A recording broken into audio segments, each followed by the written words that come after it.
당뇨병은 다들 알고 계시죠? 그런데 혹시 제3형 당뇨라고 들어보신 적 있나요? 공식적이진 않지만 최근에 다수의 전문가들이 당뇨병과 치매의 연관성을 주목해서 알츠하이머를 제3형 당뇨병이라고도 부르고 있어요. 그리고 그에 관련된 연구를 활발히 진행하고 있는 상황이죠.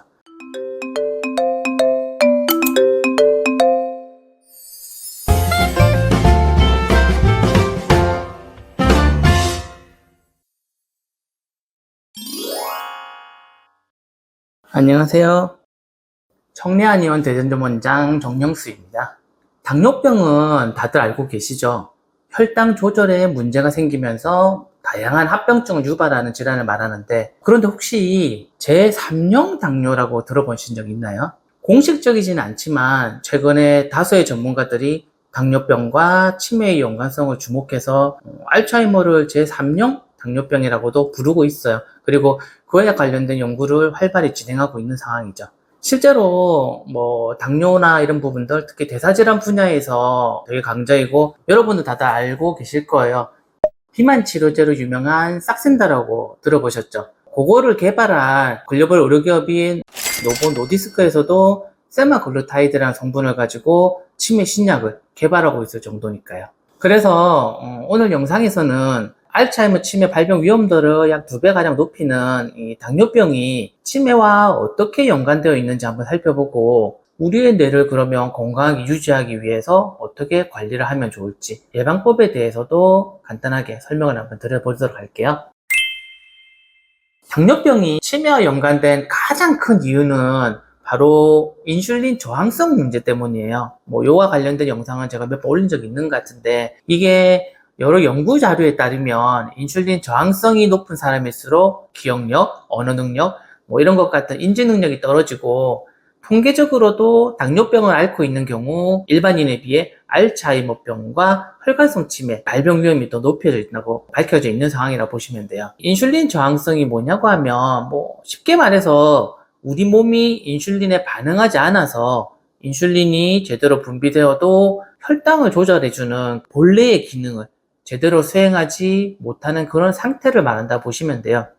이러한 인슐린 저항성이 우리 몸에서 당을 가장 많이 사용하는 뇌세포에 영향을 주게 되면은 치매 발생 위험도를 높이게 됩니다.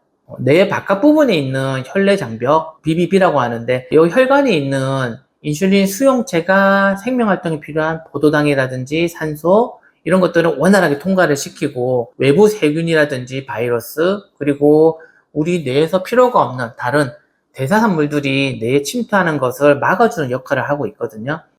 그런데 알츠하이머 진단을 받은 사람들의 뇌에서는 이 인슐린 수용체가 덜 발견되었다고 해요.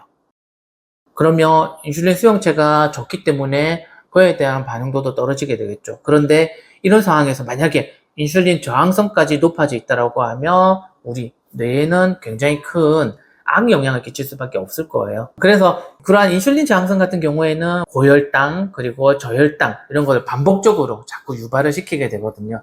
그렇게 되면서 우리 뇌에서는 베타 아밀로이드 플라그와 타우 단백질이 과잉산화되는데, 베타 아밀로이드, 타우 단백질은 많이 들어보셨을 거예요. 알츠하이머 치매를 유발하는 주요 인자라고도 많이 알려져 있죠. 실제 작년이었나? 작년에 발표된 논문에 실린 어떤 연구가 있는데, 그 연구에 따르면은 쥐 실험을 통해서 어떤 결과를 얻었는데, 한쪽은 일반 생수를 제공하고 다른 한쪽은 설탕물을 줬어요. 그렇게 준 생쥐 뇌에서 나중에 베타 아밀로이드가 어떻게 변화가 생기는지 이렇게 비교를 해봤는데, 설탕물을 준 생쥐 뇌에서는 베타 아밀로이드 플라그가 훨씬 더 많이 형성되었다고 해요. 베타 아밀로이드 플라그가 더 많이 형성되면 당연히 치매 위험 들어가는 것은 그만큼 높아질 수밖에 없을 거예요. 그리고 반대로 뇌 속의 당분이 너무 떨어지면 뇌가 부족한 혈당을 보충하기 위한 어떤 활동을 하게 되거든요. 그러면 이 부족한 혈당을 보충하기 위해서 인산화타우 단백질이라고 하는 것을 축적시키고, 그로 인해서 신경세포가 영양소를 제대로 전달받지 못하게 돼요. 그렇게 되면 뇌세포가 괴사가 일어나게 되면서 알츠하이머가 심해진다고 하는 그런 또 연구 결과도 있어요. 그러니까 저혈당이 되건 고혈당이 되건 인슐린 저항성으로 인해서 이런 것들이 반복되게 되면은 우리 뇌에서는 치매를 유발할 수 있는 그런 물질들이 자꾸 축적이 된다고 보시면 될 것 같아요. 그리고 인슐린 저항성은 그 자체적으로도 영향을 줄 수 있어요. 신경염증이라든지 뭐 산화 스트레스를 유발해서 뇌세포를 직접적으로 손상시킬 수도 있고, 또 뇌 혈관에 손상을 입히게 되면은 혈관성 치매를 유발할 수 있는 그런 인자로도 작용할 수 있거든요. 자, 그러면 우리가 이러한 치매를 예방하기 위해서 어떻게 해야 할까요? 당연히 혈당과 혈압을 정상적으로 잘 관리해야겠죠. 그러기 위해서는 규칙적인 운동, 그리고 건강한 식습관이 필수적일 거예요. 규칙적인 운동, 건강한 식습관에 관련된 부분들은 청량 아니요 다른 동영상들을 보면은 상세하게 나와 있을 거예요. 그리고 추가적으로 흡연, 과음 이런 것들 역시 위험하기 때문에 반드시 조절을 하셔야 해요. 마지막으로 제가 개인적으로 제일 강조하고 싶은 것은 뭐냐고 하면 바로 정기적인 건강검진이에요. 건강검진을 통해서 내 몸의 이상을 조기에 발견한다고 하면 그에 맞춰서 조기에 치료를 한다든지, 아니면 그러한 증상이 악화되는 것을 예방하기 위해서 우리가 어떠한 활동들을 할 수 있겠죠.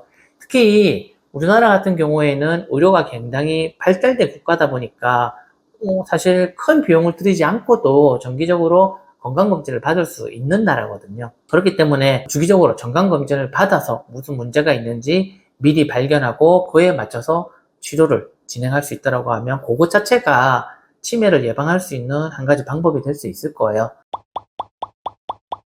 얼마 전에 학술지에 실린 내용을 보니까 우리 위파라든지 이렇게 복부 쪽에 지방이 많을수록 알츠하이머병이라든지 파킨슨 발병 위험도가 높다고 연구 결과가 나왔어요. 연구팀 같은 경우에는 이제 그 이후로 복부에 지방이 증가하게 되면은 그로 인해서 염증도 생기고 인슐린 저항성이 더 높아지다 보니까 그로 인해서 치매 위험도가 증가시킨다고 보고 있더라고요.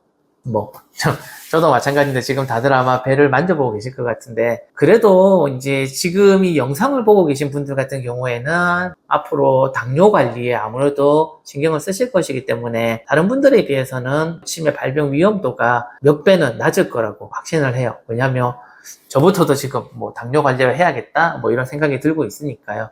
자, 오늘 영상이 도움이 되셨다면 좋아요, 구독 부탁드리고, 혹시 추가적으로 이 외에 궁금한 사항들이 있다고 하면 언제든지 영상에 댓글로 남겨놓으시면 제가 확인하고 직접 답변을 달아드리도록 할게요.